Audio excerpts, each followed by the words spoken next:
happy that, you know, hopefully some kids in the youth are going to get to hear this, because from a young age, was always a late bloomer, late developer. Pretty much from when I was playing travel ball, 12U, I was all the way through high school. I was always the smallest one on the field. And that was a very common theme for me in my whole path. I think I actually graduated high school at 138, so roughly 140 pounds. And throughout travel ball, 12U, all the way up through high school, literally through my senior year of high school, and even into college, was pretty much always one of, if not the smallest player on the field. Hello, everybody, and welcome to Clearing the Bases, the podcast where we step up to the plate and dive deep into the world of youth baseball. I'm your host, Jimmy Filangieri. You know, on this show, we discuss all things related to the preparation and development of youth baseball players, coaches, and yes, even parents. So sit back, settle in, and get ready to hear from some of the greatest baseball minds out there. A lot of kids go and sit for 1 or 2 years, and they just sit and honestly, Jimmy, they just sit and rot. They don't get any development. They're not making any strides, because you can do all the work you want to do in the cages, taking ground balls, lifting. That's all great, and you got to have that. But the best way to get better, especially like collegiate level, is experience and playing. Well, here we go, everybody. We have another great guest tonight, and this is a little bit out of our wheelhouse because we're going to go to a guy who just graduated college last year and just spent his first year as a college baseball coach. So this is pretty interesting. So tonight's guest was a 4-year starter at North Hall High School in Georgia. He played for the legendary coach Trent Mongero. Okay, and you're going to see why that's important once we get into it. He earned Georgia High School Athletic Association's first team honors at shortstop his last 3 seasons in high school. He was a 2017 Georgia State champion. He was named Georgia Dugout Preview Magazine 3 AAA Player of the Year. He was a Region 7 AAA Hitter of the Year following his senior season, in which he led North Hall to the Georgia 3 AAA State Championship, which I previously mentioned. He posted a batting average of .483 during the regular season and .452 throughout the postseason in 2017. He was selected to play for Team Georgia in the summer of 2016 at the Sun Belt Classic Baseball Series. He earned first-team All-Area infield honors following his sophomore, junior, and senior campaigns, and was second-team All-State infielder as a junior. And that was only his high school career. But before we uncover this amazing baseball coach, let's hear a few words about the Six Tool app. For baseball coaches like you, every game brings measurable progress. However, game time isn't the time for trial and error learning. Instead, have a proactive approach. Use Six Tool, the best baseball player development tool on the market. We provide a platform to level up your coaching strategy by helping you to quickly identify and address your players' knowledge of the game.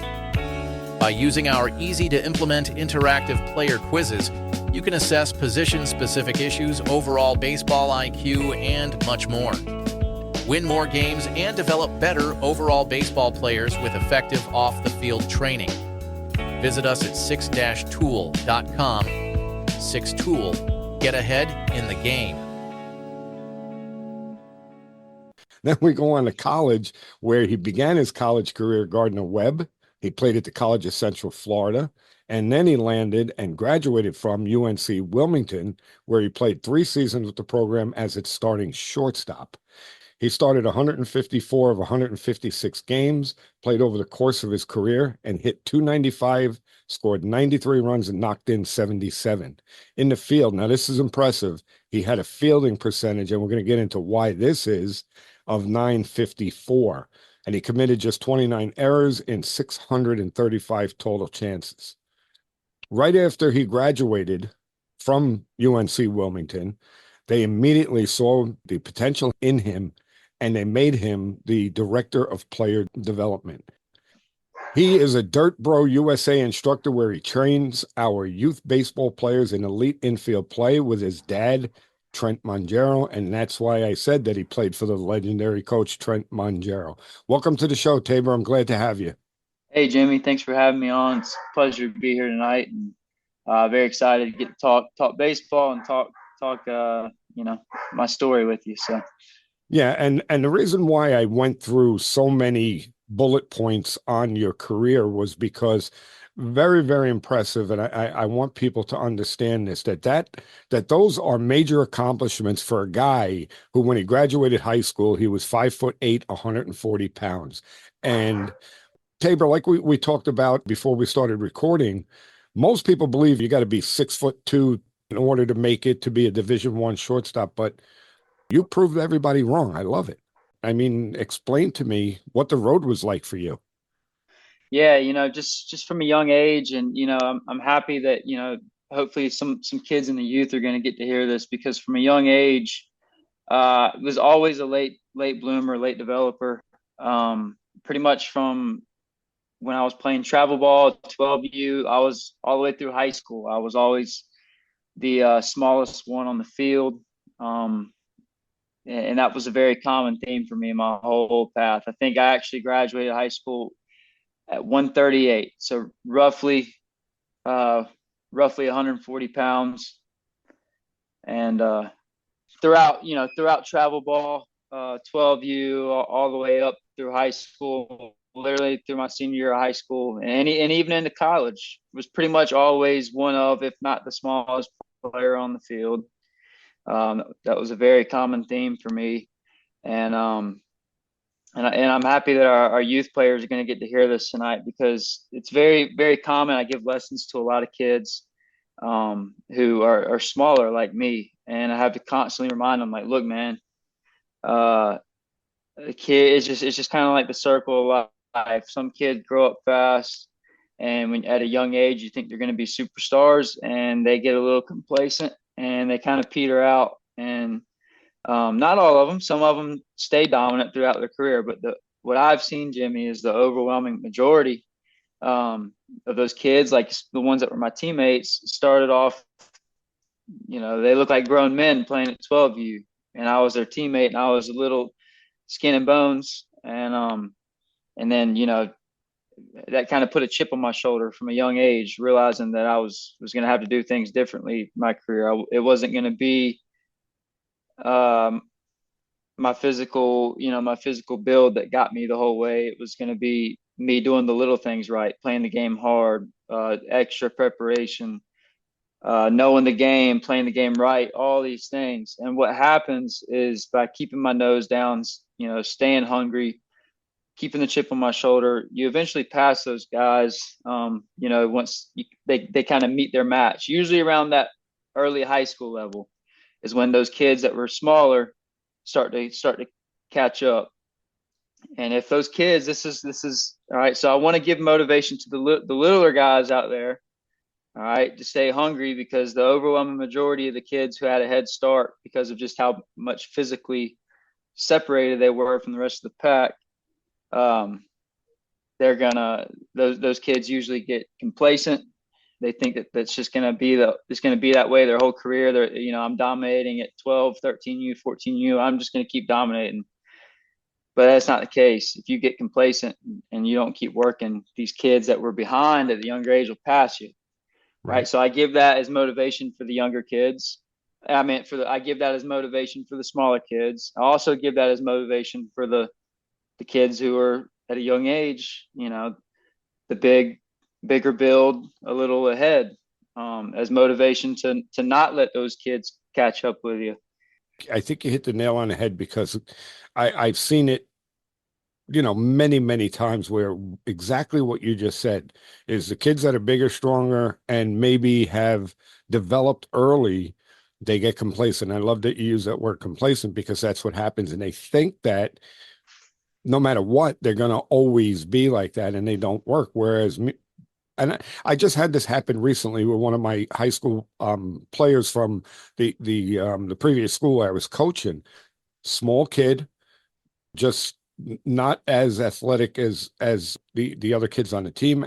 When he played for me on the JV team as a sophomore, he played every single game at second base for me. The kid worked hard, he hustled, he did everything right, just like you're talking about. And he just committed to a college in Pennsylvania, and he's going to be playing college baseball at the D3 level because of what you said. He has that drive. He wants to prove everybody that, hey, I'm small, I'm not the most athletic kid, but I could still beat you. For sure. Yeah, I mean, similar scenario. These kids on my 12U team I'm talking about, this is like the big one that I think about in my career at a young age. I was playing on this 12U team in Georgia, and this was kind of when travel ball started to make its shift to like its current landscape. Obviously, that was what, almost 13 years ago now, probably. But that was when things started trending in the direction of how travel ball is nowadays. Like kids moving teams all the time and always looking for the next best player, try and build your little 12U super team. And so I was playing on this team out of Georgia, and the overwhelming majority of the guys on that team were like, they looked like they were as big as my dad was at 12U. And me and this other kid, his name was Parker Beater, Parker Beater. He has a funky last name, just like me. So hard for me to pronounce. But me and Parker were the two smallest kids on the team by far.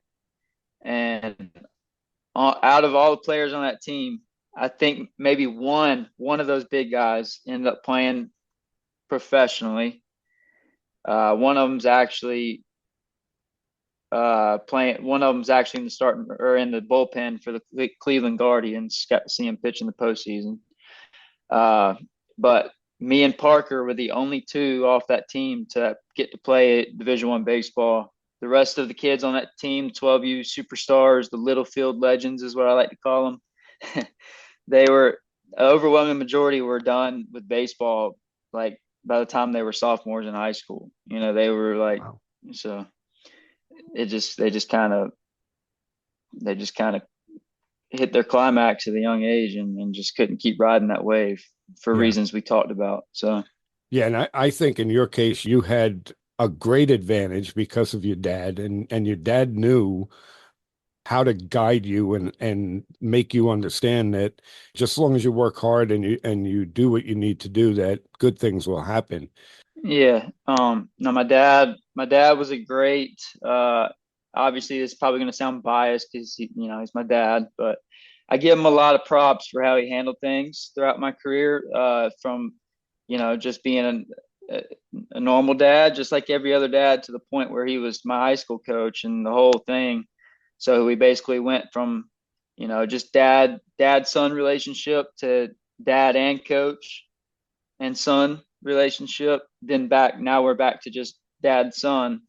But throughout the whole way, he always had my best interest in mind. And there were some tough decisions that he had to help me make, especially at a young age. And one of those I'm going to hit on, Jimmy, is because of where I was at physically, being a late bloomer and all. I was 138 pounds when I graduated high school. You can imagine what I'm going to talk about was in the 8th grade. So if you can imagine how little I was in the 8th grade, he had talked about it for a couple of years, but he had talked about the idea of holding me back intentionally my 8th grade year. So like in a perfect world, hindsight 2020, he always told me he wished he just started me a year later when I was a little kid, so it didn't like happen in the middle of me growing up. But he actually pretty much, and I was against it heavily, obviously just being immature, not really understanding the big picture. But he had me repeat the 8th grade at North Hall Middle School. And I actually had to transfer due to the rules in Georgia. I had to switch schools to a private school in my hometown in Georgia, close by to North Hall, for 1 year, had to go there, that private school, to get held back, and then came right back to North Hall. Because if I had to stay at North Hall, they wouldn't have let me play in any of the sports teams after repeating 8th grade and supposed to be a high schooler, all that stuff. But that decision was extremely tough for him, because he knew like how hard it was for me to like watch all my buddies go to high school, and here I am staying back in middle school, and everyone's probably assuming it's because I failed or school or something, or I wasn't the case at all. I was always took a lot of pride in my grades, but it was tough. I'm sure as a dad, seeing your son kind of be like down and out about not being in the same grade with all his friends that he's grown up with all those years. Now you're in a whole different class group with people that you're not really close with, and it's just tough. We can go on and on about why that's tough for a kid in the 8th grade who doesn't really understand why this is being done. But he stayed true to what he knew was going to help me, and basically he had many talks with me like, look, Tabe, I need you to buy in. Like, I just trust me. You're going to thank me one day down the road. This is going to be one of the best things that ever happens for your career. I just need you to trust me. It's not fun now, but it will be. And I can say, sitting here in this chair, talking to you today, and sitting, just every day throughout the rest of my college career and high school career, that it was the best thing that ever happened to me in my baseball career. I would probably not have played, I think, Division I baseball had that not happened. So, well, let me ask you this. So, yeah, it was a tough year when you were in 8th grade, but once you went back to North Hall as a freshman, in high school, now you were with all of your friends again, right? But they were sophomores and you were a freshman. correct. Was it a situation where they accepted you back and like it was almost as if nothing had changed? There are some of them, yes, and some of them, no, because the ones that were my teammates, baseball teammates and stuff, they knew the reason why I was doing it, and I think some of them were probably, once they saw how much it was helping me and how much it helped me catch up, I think they maybe were jealous they didn't do it. Like, so a large portion of people would welcome me back in. There was a small handful that were like, like he found a loophole, like he's cheating, or like he's got an advantage, this, that, and the other. So the overwhelming majority, yes, and being right back in that mix in the hallways. High school's a melting pot. You got all 4 grades walking around together. So it kind of felt normal again. But there was definitely some that didn't see it that way. So yeah, and you kind of led me into something, because it's something that I rant about all the time, especially with travel baseball. And what it is that every level of baseball, the guys that are playing are all different ages. So like high school baseball, you have everywhere from freshmen to seniors. College, the same thing. You even have graduate students, could be like 5 years of players, guys red shirt. The pros, it's all different. The only place where you play with your age group is travel baseball. That's it. Right. Even in Little League, you have multiple ages that are playing with each other.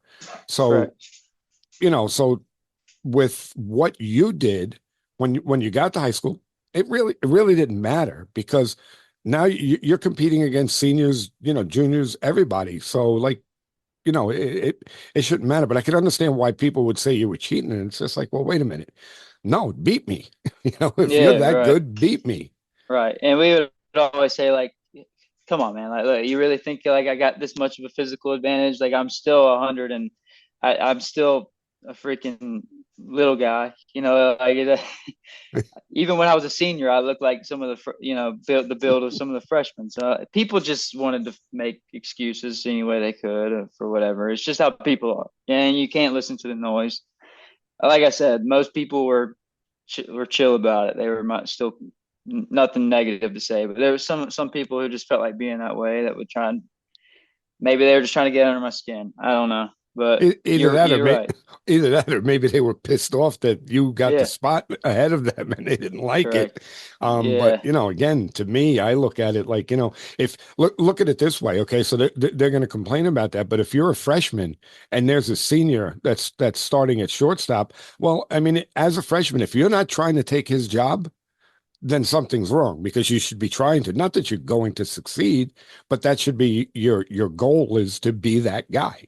right, So by you staying back a year again, it's what I said, beat me if you want the spot. If you don't like what I did, then just beat me. Done. right. And And no, I mean, I remember when I started as a freshman, it was people that, oh, well, he's really a sophomore, disguised as a freshman, you know. Oh, this, that, it was like, right, that's fine, whatever. right. And But it no, for also had sure, it like, also had to make it tough with your dad being the coach. oh, no doubt. I mean, I remember our starting shortstop. Actually, I don't know if we mentioned this in the resume. My freshman year was the only year I didn't play shortstop at North Hall. I played second base, and then sophomore, junior, senior year, I switched over to short because my freshman year we had a 4-year shortstop. His name was Andrew Smith. One of the best teammates I've ever had. One of my dad's favorite players he ever coached. Just outstanding athlete, young man, and I still have a lot of respect for him. But Andrew, um, I remember, you know, some of the players could tell that my dad was really struggling with the idea of me starting as a freshman. I think they understood that their parents are going to be parents and naysayers are going to be naysayers. And I think they could tell that he was like, they knew if he started me at shortstop, there was going to be people that said it was because he was my son. And they could tell my dad was never the dad that would give me things just because I was his son. I mean, he was harder on me than anybody else. Uh, and he talks about it all the time about Andrew and the shortstop my freshman year, and a couple of the other seniors came and asked to meet with him, and they basically told him like Coach Mongero, we can tell you're kind of unsure what to do with Tabor, like to start him or what, and they're like, we're just letting you know that if you don't start him, that you're hurting the team. If you Wow. don't start him as a freshman, you're hurting the team. Like people are going to say whether good or bad, whatever they want to say, but for our sake, they're like, you need to play Tabor and roll with it. So, Wow, uh, I mean, believe it or not, that says a lot about your dad as a coach and the culture that he created, that those players felt comfortable enough to sit down with their head coach and tell them what's really the right thing. That's yeah, great. no, for sure. And he didn't tell me that they had that conversation with him until after my high school career was over. Um, but for sure, I mean, just it means a lot to me. Just still looking back on it, that they did that. Who knows what would have happened? I feel like the way my dad explains the story, there's probably a good chance that he would have opted to not start me, at least from the get go, had they not done that. And I was a great teammate. I wouldn't have. It's not like I would have been a cancer or anything about it. But Right. obviously, like you said, be you should be fighting to start. And I felt in my heart that I deserved to start. Um, but yeah, I mean, he was not the type of dad or coach to give me any handouts. And he always made it a point to make sure that other people, me first, and everyone else watching or anyone that knew that I was his son knew that I wasn't getting any sort of special favoritism. So, Yeah, I mean, that's a um, tough situation. I could tell you that I'm still looking for coaches. And I had two freshman dads reach out to me and say, "Hey, we'd love to come and coach, at the school with you." And I said to them, I said, "Listen, I appreciate it. I thank you. I'd love to have you, but not with one of your kids in the program because I know, like in your dad's situation, how tough that was on him. That had to be really tough. And this oh isn't yeah, even my son. I don't even want coaches on my staff that have players in the program because I know the problems that could create. So, again, it's a tribute to your dad and, getting through that and handling it the right way.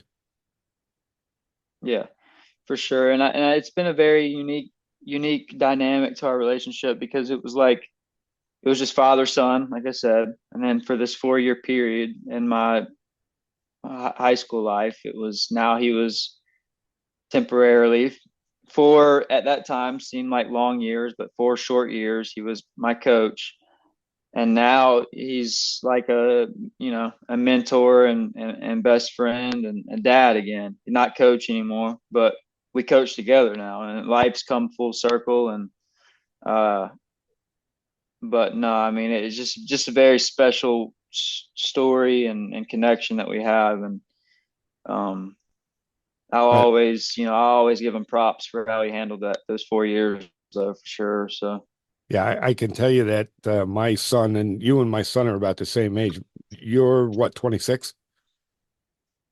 26, yeah, Yeah. it's hard, it's tough to believe already, but Yeah, my son is 25. So you guys are about the same age. And I got to tell you, one of the biggest thrills for me was when he came and coached with me.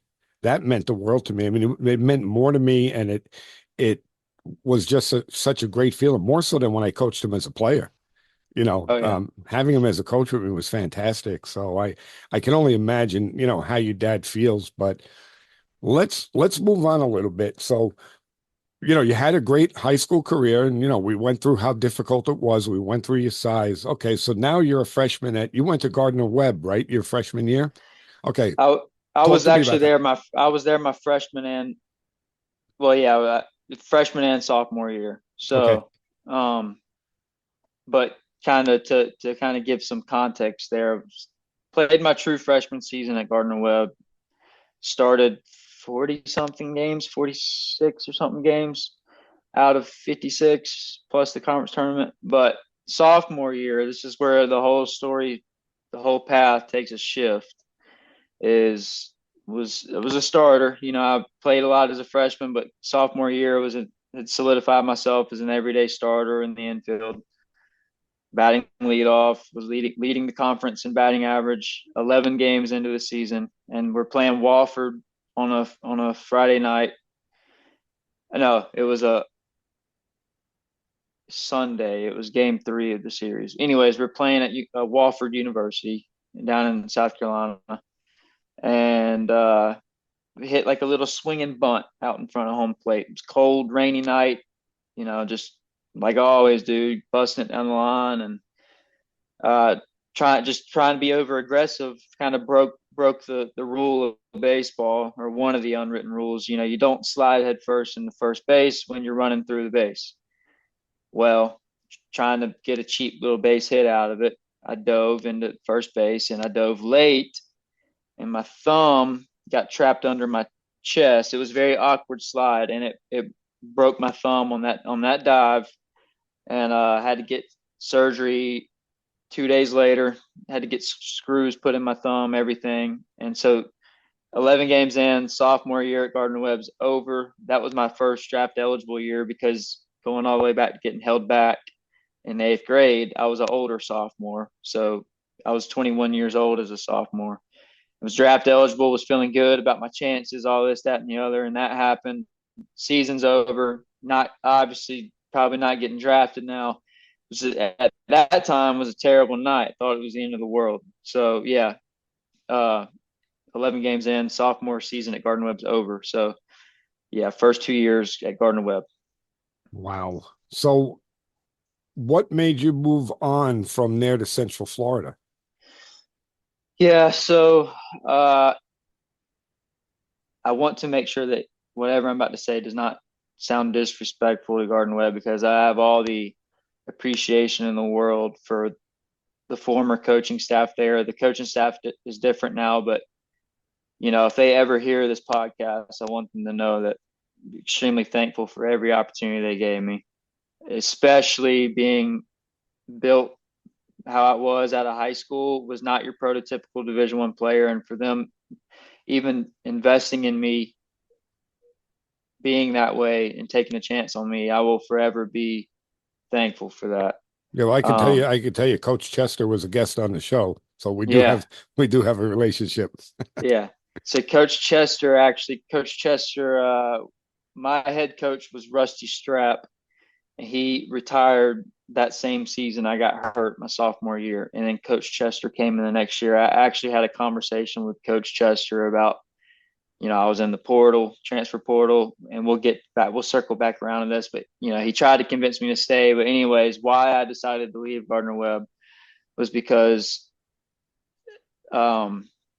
just the scene at Gardner Webb, and I'm not someone who was all about the college life. I wasn't the off the field stuff, but Gardner Webb's in a very, very, very small town. It's a one stoplight town. It's a division one university athletics wise, but there's only 2,000 students there, which there's a lot of high schools that are bigger than that. And I just kind of felt like I was reliving high school again. Just felt like a glorified version of high school. I had hit a growth spurt, so I was bigger, faster, stronger now. And then having missed a whole year basically because of this injury, obviously played 11 games but missed the overwhelming majority of the season. I was like, you know what? Like, Coach Strapp's retiring. He announced that. They opened the coaching search nationally, which Coach Chester ended up getting hired. And I have a lot of respect for Coach Chester. It had nothing to do with him on why I didn't stay. It was just because of, like, everyone that recruited me, everyone that believed in me was no longer going to be on staff there. So there was a lot of change going on. Facility wise at Gardner Webb, they have a very nice facility now, but at that point, and this is a long story that I'm going to make short real fast, we had a turf infield and a grass outfield at Gardner Webb. And the turf company, I think Gardner Webb was one of the first programs to ever have that turf infield, grass outfield layout. And it went well, and they kept doing it at other places. And so because Gardner Webb was kind of like their guinea pig with it, they made some sort of agreement with Gardner Webb that they were going to do it for very, very little cost. They were going to turf the whole field. And they started this process and in the fall before my sophomore year, and they dropped the ball on it. And so we ended up playing that whole sophomore season at Gardner Webb. We ended up playing over at a high school field. Believe it or not, like, this is Division I baseball now. Played the whole season over at the American Legion Stadium in Shelby, North Carolina, which is an okay stadium, but the playing surface is kind of regardless of whatever, like, having to spend a whole season traveling, fall and spring, traveling 15 to 20 minutes to practice and back, not having your home field, gas money, all that stuff. It was very tough on our team. Our seniors didn't get to play a single game on their home field their senior year. And so fast forward back to late in that spring, I'm in the transfer portal. So Coach Strapp's retiring. The field still isn't finished. And there's no signs of when it's going to be finished. I'm missing a whole year to injury. I'm just like, there's 3 to 4 big reasons here why I need, like, a fresh start somewhere else. So that's why I decided to leave Gardner Webb. And I had a great conversation with Coach Chester. I still remember bits and pieces of it, and just told him, like, look, I think you're going to do great things with the program. I've heard a lot of great things about you. When you get that facility finished, it's going to be a hidden gem in college baseball. It's pretty. Obviously, it's in a small town, but what they have there is very nice. But I just think, Coach Chester, I just think I need to go and start somewhere fresh. My head coach isn't there anymore, and I wish you all the best. And if you've seen pictures of Gardner Webb and what Coach Chester's done with it now, it's a beautiful place. I mean, it's give them all the applause in the world for it. It looks phenomenal. But anyways, that's the medium length version of why I decided to leave Gardner Webb.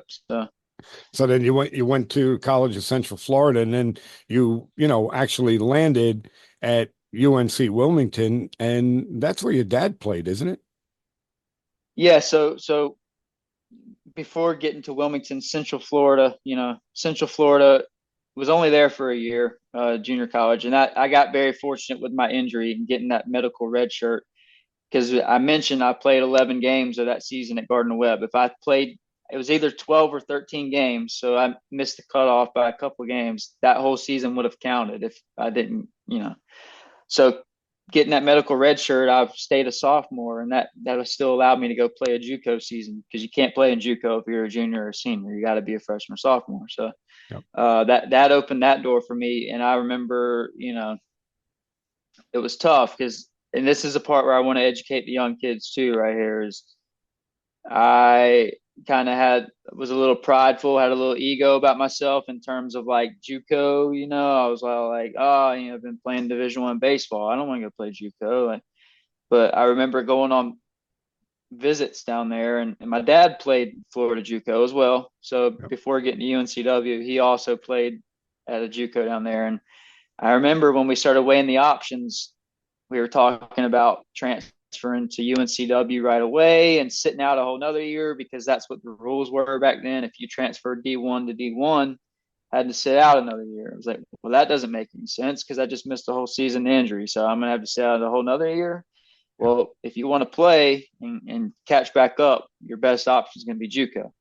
So I went on visits down to JUCO, and I remember College of Central Florida, beautiful facilities, like off the charts for a JUCO, honestly. And what I found down there in Florida JUCO is that is some of the best baseball I've ever played in my life. Yeah. And that is the second best thing that's ever happened to me outside of getting held back in the 8th grade, is getting that experience in JUCO. Wouldn't trade it for the world. So, and College of Central Florida, they just won most people probably don't know this, but there's tiers to JUCO. There's D1, D2, D3 JUCOs. So Central Florida is a D1 JUCO, and they just won the national championship last year. So, and I think we had a team that was very capable of doing it. My JUCO season was the COVID year.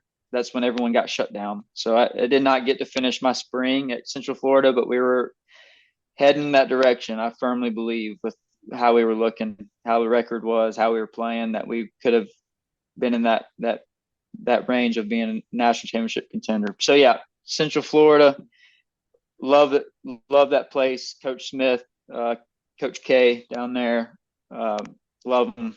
Great. Anyone, if you ever get a chance to go look into Florida JUCO, these kids, and we'll circle back around to not sticking your nose up at the JUCO opportunity. I definitely want to make sure we touch on that. Well, I'll tell you this, and on this show many, many times I've talked about it. I am a big, big JUCO proponent.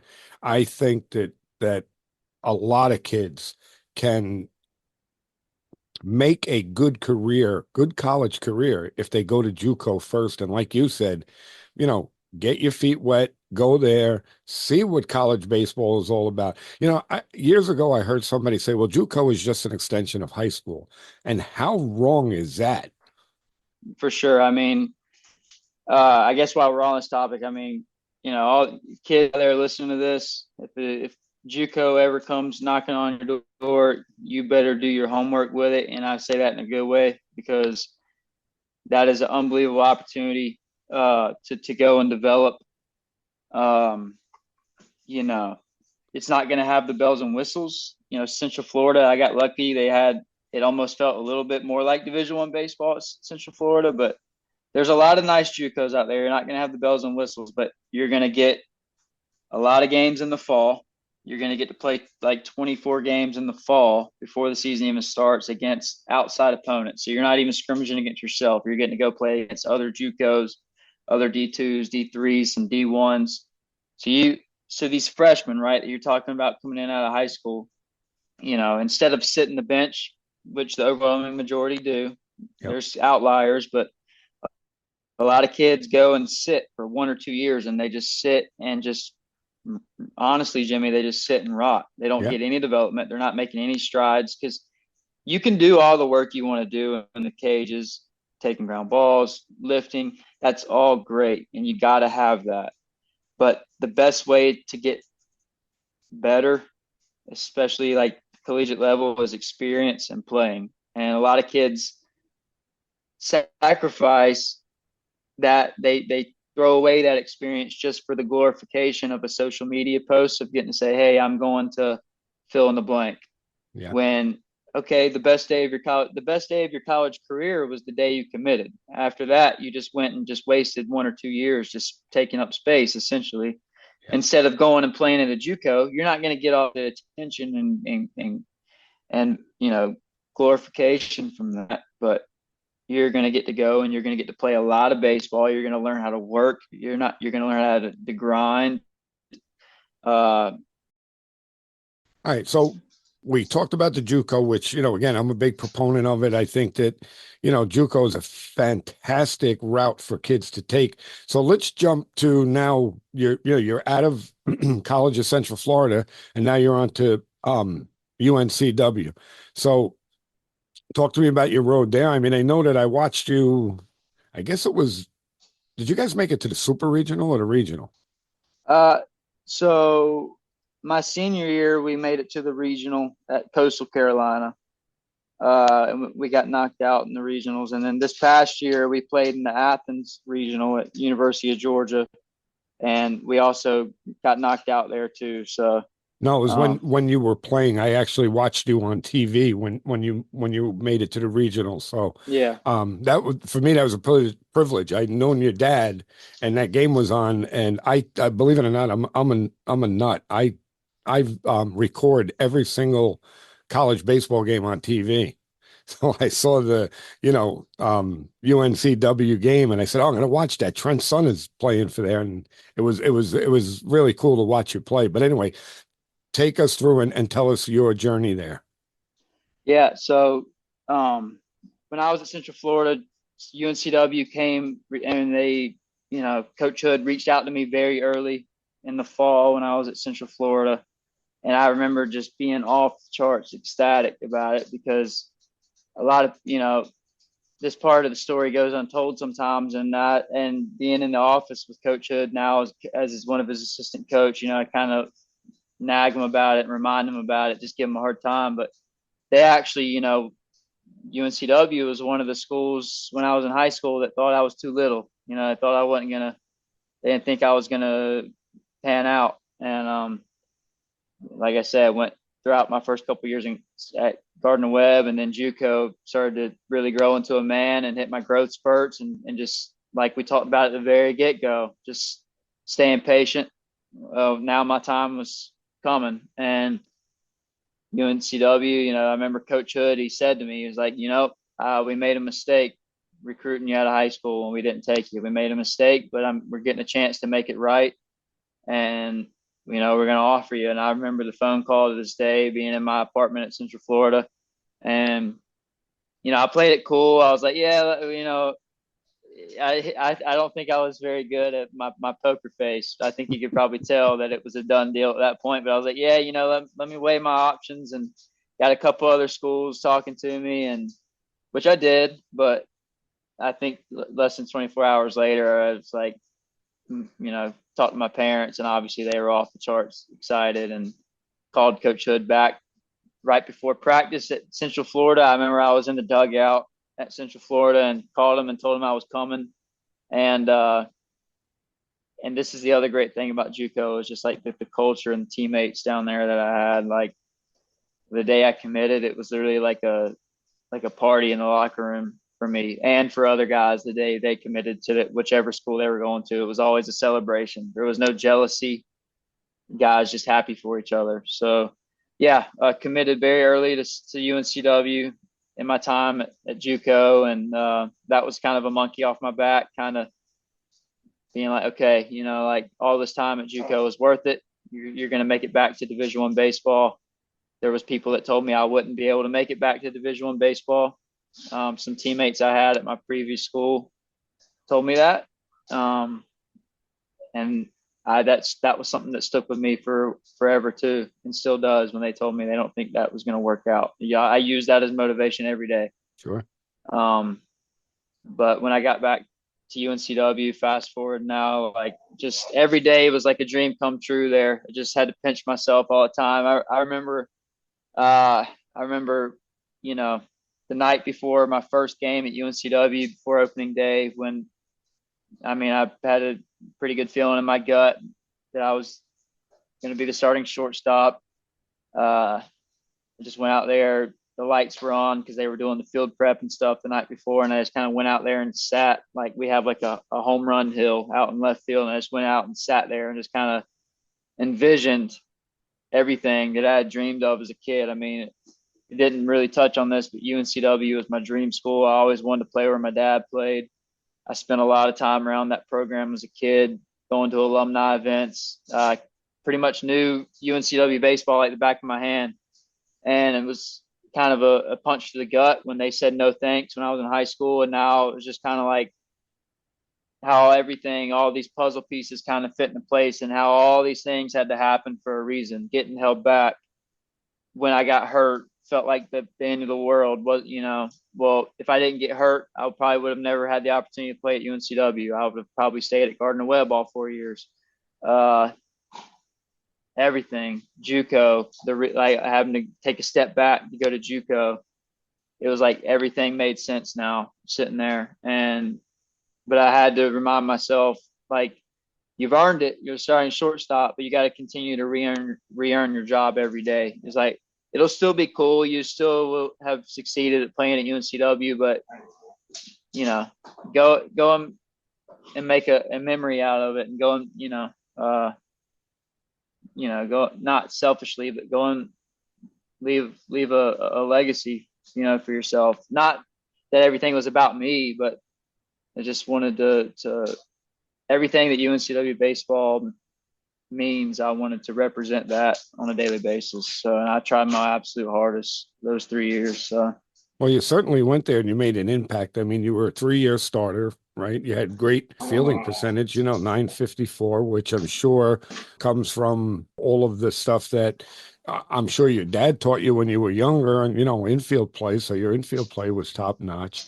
And you went there with, like you said, I mean, you had the chip on your shoulder, yeah, maybe, but sometimes that's not such a bad thing. Just as long as you're not arrogant, then the chip on the shoulder is actually a good thing. Yeah. I mean, you got to have it a little bit. You got to have self-confidence. Like you said, you don't want it to be a toxic type of arrogance, but you got to believe, you got to believe when you're out there, like, I'm the best, like, go be the best. Like, you can't be like, well, I just want to be okay. I don't want to hurt anyone's feelings. I don't want to step on any toes. Like, when you're between those lines, like, go be the best. That's what I try to do. Go help the team win. Go help the team win, and go be the best that you can be every day. And that's what it was about. So whenever I'm working with young kids, I always ask them that question. I say, who's the best baseball player on the face of the earth? And they'll always look at me, and they'll say Mike Trout, Derek Jeter, Aaron Judge, whatever.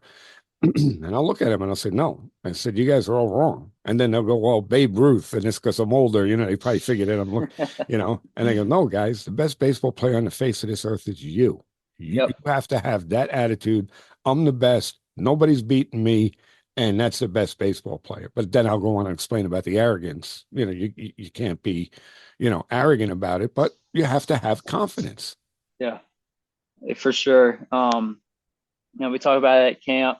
You probably, if you were at Dirt Bro camp or whatever, when me and my dad are doing those, we talk a lot about it. That's some of those little anecdotal talks that we do. It's the mental game. A lot of times success at the college, success at any level, it all boils down to the mental game. So just in my playing career and even in my post-playing career, see players all the time that are physically gifted. They bring that to the table, but usually what separates players at college level, I honestly say college and further in pro level, there's a lot of players that can get away with it in high school just because maybe the competition's not as tough. But when you meet your match in college, it's what's between the ears that separates players. And there's a lot of people, like, you scratch your head about, like, why is he not performing? Like, what's missing? And a lot of times what's missing is just the confidence, the mental piece of it. They got the physical ability.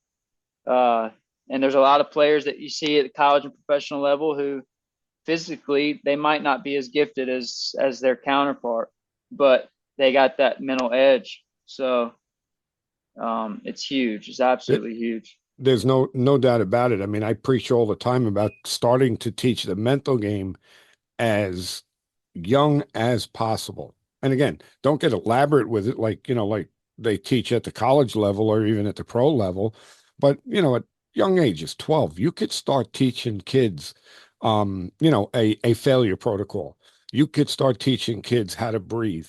You can, there's so many things that if you do when they're young, then by the time they get up to college players, it's already ingrained in them. It's the most important part of the game. Yeah, for sure. No, I mean, I'm very fortunate in my life to have one of my dad's close buddies, and one of my mentors was Steve Springer, the quality at bats guy. And some people may have heard of him, some people may haven't. But if you don't know who he is, look, there you go. Yep, every day is opening day. That was one of my mottos. I had his little being close to spring. He recorded a voice memo for me that was 15 minutes long, kind of summarized his whole talk that he travels around the country and gives. So 15 minutes was usually long enough for me to squeeze in before every game. And I always tried to listen to that. His voice memo, it went through all the key points of the mental game, and it kind of kept me grounded. Kind of, when I was struggling, it helped me get back quicker. When I was playing really well, it helped me not get too high, because this game will humble you. So was very fortunate to have Steve, and obviously my dad understanding the mental game too. There's it's more than just understanding it. You got to practice how to implement it too. Like a lot of obviously everyone knows, yeah, I got to be mentally tough, but like there's actually physical ways of using it in the game to make it.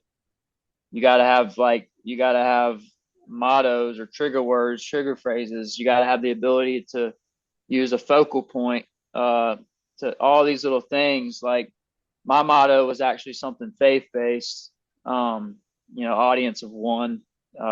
Again, I'm not trying to shove Christianity or anything on people, but for me, being a believer of Christ, I always wrote right there in the dirt by my feet. When the dirt was still wet, they wet the infield. I would take the field for the first inning, and I'd write A-O and the number 1 right there, right by my feet where I stood at shortstop. So big moments, big crowds, big moments in the game, heartbeat starting to get increase. I look right down there at my feet and just kind of remember who I was playing for, that I'm not playing for the approval of other people. That was a huge separator for me. Just helped me stay calm. And if it started to get faded or cleat marks, I'd rewrite it so it was always there by my feet. Because I always, in between pitches, I always kind of look down, kind of mess with my glove real fast, and then kind of look down at my feet, and it was right there in my peripheral vision. So between that, the opening day everyday mindset, Steve Springer's voice memo, and focal points, which we don't have to get into all that, but yeah. There's ways. I want these kids, when they hear this, I try not to get too wordy, but I want them to understand it's more than just, yeah, I got to be physical tough. Well, no crap, like how are you going to do it? How are you going to use it in the game when it matters and when the heat of the moment? Are you going to remember these little ways that you implement it, or are you going to let the moment be too big for you? So yeah.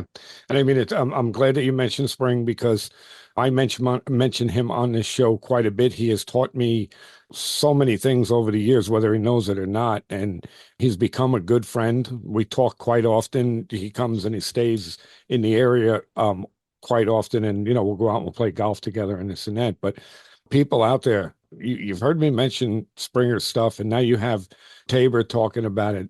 Look him up. Find out what all of this is about, because it's stuff that'll change the way you coach, the way you play. It'll change everything.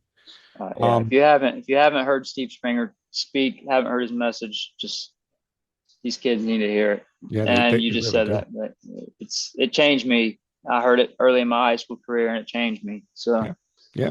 And everything he says is so true. And what I like about it is he simplifies it and he makes it common sense so that it's easy to understand. It's not like, he's trying to teach you, and he says it all the time about psychology. He says, I don't know anything about psychology. All I know is it begins with an S. Quick question about spring. This is kind of who's winning in a round of golf? in case he ever hears this. It certainly ain't me. I mean, let me put it to you this way. He came the last 2 years and he played in the member guest with my brother, which is a 4-day event. And him and my brother are very, very close. They're both like 6 handicaps. And they can play. Me, and it was funny because the first time I played with him, the first 2, 3 holes, I was on fire. I used to be able to play, but I can't anymore because I don't play enough. But I was on fire. And he looked at Yeah. me because I told him I stunk. And he looked at me, he goes, "You're a sandbagger." We were dying. I said, "No, spring." I says, "Wait until we get into it a couple holes. You'll see." And then the game. But yeah, I can't play. At his level or my brother's. No, I can't. Yeah. Yeah, great Oh, dude. oh yeah, he's forget about it. I mean, we laugh. We have such a good time. But Yeah.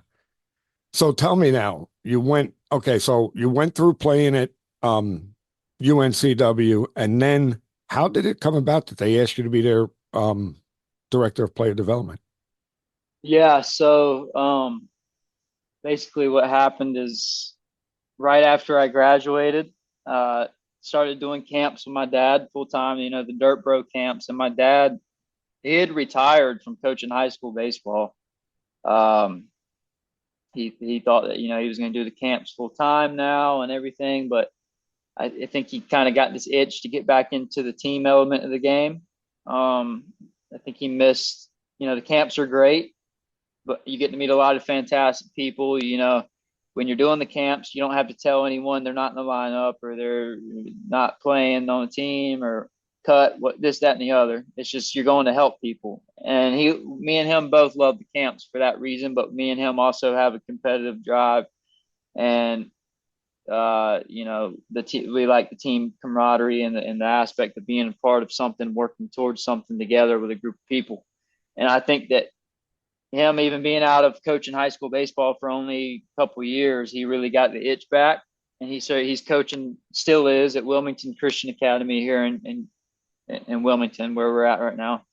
And when he took the head coaching job last summer, he asked me to be his assistant, and I said yes. So we were doing the Dirt Bro stuff and coaching at Wilmington Christian Academy together, and which all goes all the way back to your point of like how awesome it was for you to coach with your son. Like this was again full circle moment. Like, yeah, I was his player, now I'm his assistant coach. Like, and it's meant a lot to me to help to do what I can to give him these experiences as my dad. Like it means a lot to me between getting to play at UNCW and him getting to watch his son play for 3 years where he played.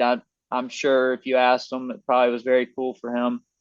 And he would always sit out there on the hill in left field and watch me from out there because he'd always say that was the view that he used to have of the stadium. And I think he kind of, obviously he enjoyed watching me, but I think it gave him flashbacks too, just because we look alike in our mannerisms and stuff. But anyways, back to the point. I was his assistant coach at Wilmington Christian Academy for literally half a year. And the position that I'm in right now at UNCW opened up last Christmas. And I was like, man, like I'm big on commitment, like I'd made a relationship with the players at this high school. We were invested and we established a lot of stuff that we wanted to get done. But here comes this position at UNCW is open now. And my dad understood that my passions from a coaching aspect were not high school like his. If you ever get a chance to talk to him, he's had opportunities to coach professionally in college, this, that, and the other, but he has stuck with high school because of the experience he had playing in high school.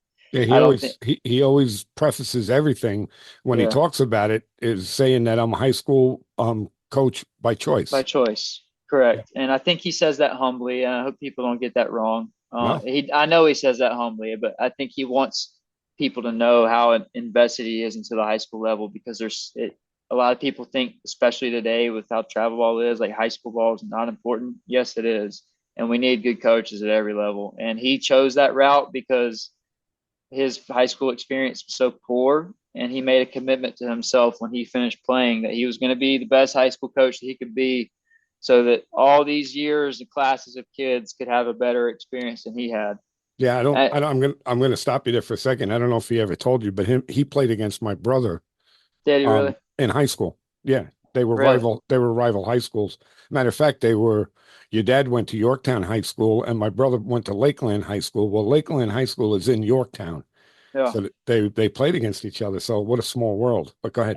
How cool is that? Yeah. Man, small world. But yeah, so this position at UNCW is open, and I'm like, man, I don't know what to do because I don't want to leave these kids in the dust when I haven't even made it to the spring yet. We've only gotten through fall workouts. I want to coach with my dad at the high school level. How cool would that be? Well, also my goals are to coach in college and or professionally. I wasn't sure which one yet, and I remember I was like, man, like, how is my dad going to react to this when I tell him I'm considering this, like taking this job at UNCW? And I was a little nervous bringing it up, but his reaction was like, you're an idiot if you don't take that. Especially like, it's one thing if it's just any college position, but I mean, like, we're living in Wilmington. It's where I just finished playing at for the staff that I just finished playing for. I know they know what I'm about. I know what they're about. Like, what better opportunity, what better foot in the door could you have for your college coaching career to start? Yeah. And yeah, some of the players at Wilmington Christian Academy are probably were a little sad when I left, and I was a little sad to leave them, but they understood, that this was my dream. And yeah, so last January, I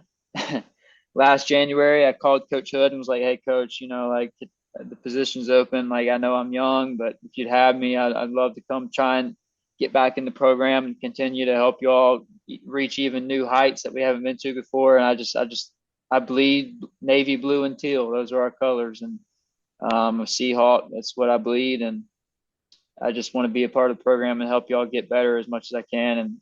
And I think a couple of days later, he called me back and said, we want you. But it was kind of funny how he introduced me back, because the big challenge, Jimmy, is that I was going to be, if I was going to take this job, I was going to be coaching guys that were formerly my teammates. And I'm still in that cycle where we've got this class that's going to graduate and next year's class to graduate. So there's still guys on the team currently that I played with. And I give them a lot of props. I talked with them before I took the job. I was like, look, the kids that I didn't play with, I didn't have to talk to them about it because all they know me as is coach. Yeah. And I don't demand that they call me coach. I'm not that way. I like just, I'm not have an ego about that. But I talked with the guys I played with, and I'm like, look, fellas, like, off the field, I'm probably not going to be like kicking it with y'all and stuff because I got to remain professional, but like, we're still friends. Like, I'm in Bible studies with guys that I played with that are still on the team, stuff like that. Obviously not going to the team hangouts and stuff anymore as a coach. Those days are over. But I told him, I was like, when we're off the field, I'm still your friend. Like, nothing's changing. I don't want that to change. That would suck. But when we're at the field, but when we're within those walls at the field, we got to be professional about stuff for the sake of the younger guys, for the sake of the culture. They got to understand that there's a line. All five members of the coaching staff, not just me, but definitely with the circumstances of this, they got to know that, that y'all don't have some sort of special relationship with me where y'all can get away with treating me a certain way and stuff. And they've done a great job at handling that. But I don't want to get too long-winded, but basically Coach Hood introduced me to the team in early January last year. It was kind of funny. They were taking their team picture and they had like a team meeting right before the team picture. And they didn't know I was on staff yet. I remember I showed up to the locker room and one of my teammates came upstairs to get something out of the equipment room. I think he needed a new pair of batting gloves or something. And he was like, I was in there putting the uniform on again. I was getting dressed for the team picture, and he was like, "Tabor, what are you doing here?" And he's like, "Wait a minute, are you on the coaching staff now?" I was like, "Yep, but don't go down there and tell him yet. We're gonna walk over to the indoor facility and I'm just going to show up in uniform and they're going to put the pieces of the puzzle together. And so that's what we did. I remember I walked in and they were all like, happy to see, they were all very, very excited that I was back in the program. And it was pretty cool. It was pretty funny.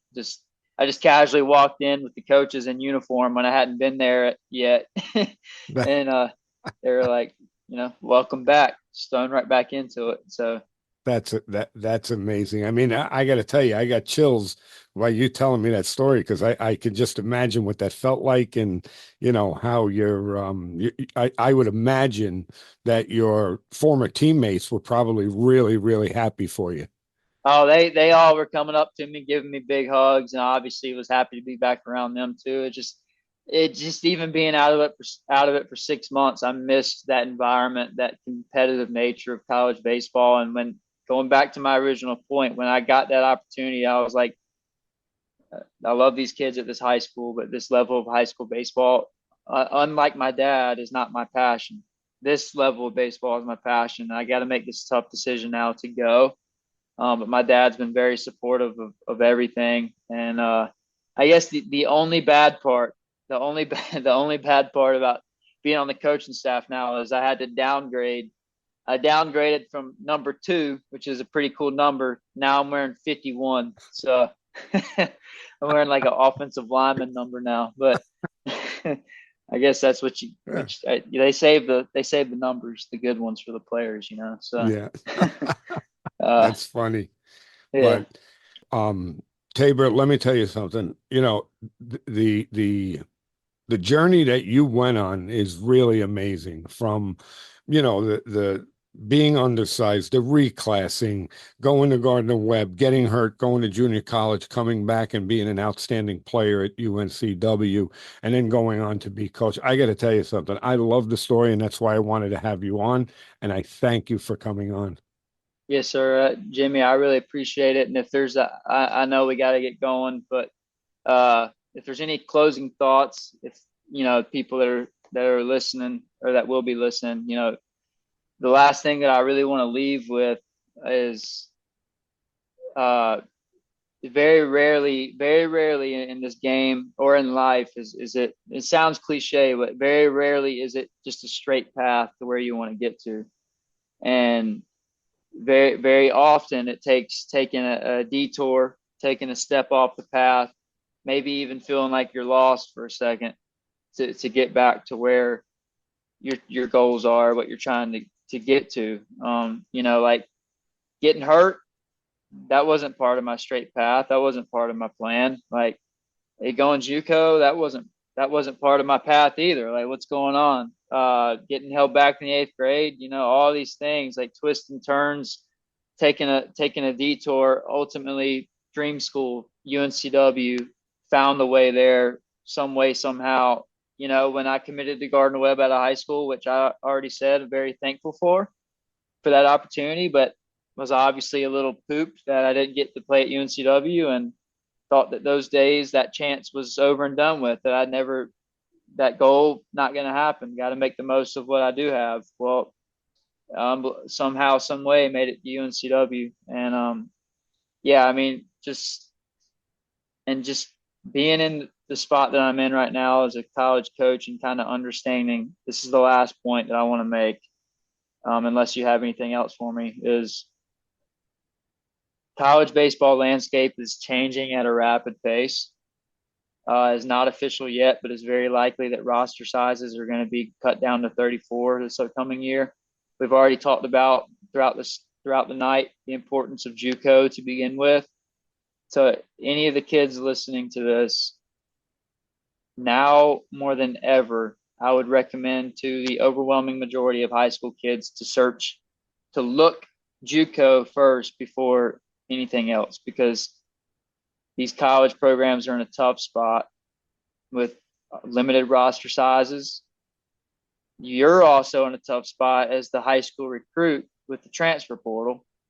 All right. So thankfully, UNCW still believes in recruiting younger kids and developing them out of high school, but a lot of the college programs are shifting to where they're recruiting older players in the transfer portal and just going off experience.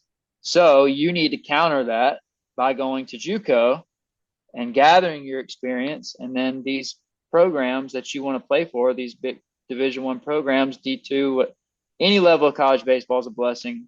Definitely need to throw that in there, not just to say it, but everyone talks about D1. You should shoot for the stars. All right, but D2, D3, JUCO, NAIA, anything at college level at the next level is a blessing. But getting back to the point, you need to counter their tendency to go to the transfer portal over choosing high school kids by going to junior college, and you gather your 2 years of experience at junior college, and then you're a lot more attractive to these college programs out of the transfer portal, as opposed to a freshman coming out of high school who has no experience. Like I said, UNCW, I think we're an outlier. I think, I'm glad that we're that way, that we still believe in the high school kid, but a lot of programs are going to choose the experienced player out of the transfer portal over the inexperienced raw player out of high school. So, between having to trust the path and the alternate path to your goals and the JUCO route, those are the two big pieces of life baseball advice that I would give to your listeners. So, well, I got to tell you, I love you for saying that, because I preach that all the time, that especially with, like you said, with the way the landscape is changing, JUCO, and matter of fact, what's going to happen is JUCO is going to be hard to get into. You're going to have to be a top-notch player to get into JUCO. Yes. And, I love it, because that's the road I preach. So thank you for saying that. And I think you're going to see junior college baseball. It's already good, but I think that you're going to see it get even better. Now these high school kids that would have gone to the D1 school or 3 or 4 years ago, well, now they're at the junior college. And I think that it's going to be a domino effect of better baseball. So absolutely. So, yeah. All right, Tabor, again, thank you for coming on. This was fantastic. And, tell your dad I said hello, and hopefully our paths will cross someday. Absolutely, Jimmy. I'm very, very grateful to get to spend the evening talking with you, and look forward to crossing paths in person, and just wish you all the best. And anyone listening to this, wish you the best as well. So, all righty, Tabor. Thanks again, and have a good night. All right. See you, Jimmy. What an incredible conversation with Tabor Mongero.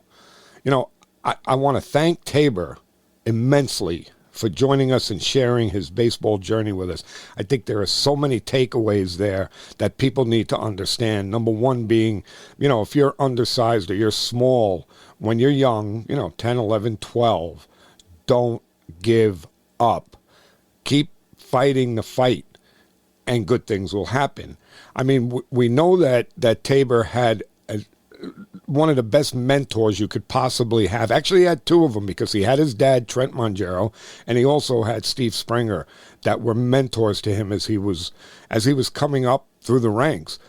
But even with that type of guidance, he still had to do the work. He had to have the right mindset. He had to do everything to make the road smooth for himself. And believe me, his road was filled with a lot of bumps and a lot of potholes.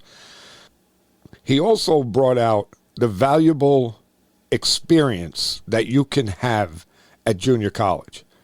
A lot of people look down on junior college like it's a lesser level of baseball or something like that. I don't even know. But junior college is a great avenue for players to take, to get their feet wet, and then they can move on, especially now with the way the transfer portal is and the whole landscape of college baseball. Junior college is a great road. The other thing, too, that I want to highlight is that Tabor has transitioned from being a player to being a coach. So now, because of all of that valuable experience, I'm sure that he's going to be a great mentor of young athletes himself. By listening to Tabor, you could tell how passionate he is about helping the next generation of players refine their skills and elevate their game just like he did. So, if you enjoyed today's show, don't forget to hit that subscribe button. Visit the website at thectbshow.net. Leave us a review, even sign up to be a guest. Your feedback helps us bring you the best content and reach more people in the baseball community just like you. And if you have any questions or topics you'd like us to cover, reach out to us on social media, X, Facebook, Instagram, YouTube, and please drop us an email, clearingthebases@gmail.com. Once again, thanks for tuning in, and I can't wait to see you back here for the next episode. Until then, coaches and players, keep practicing, stay positive, and remember, people don't care how much you know until they know how much you care. Thanks, everyone. We'll see you on the next one.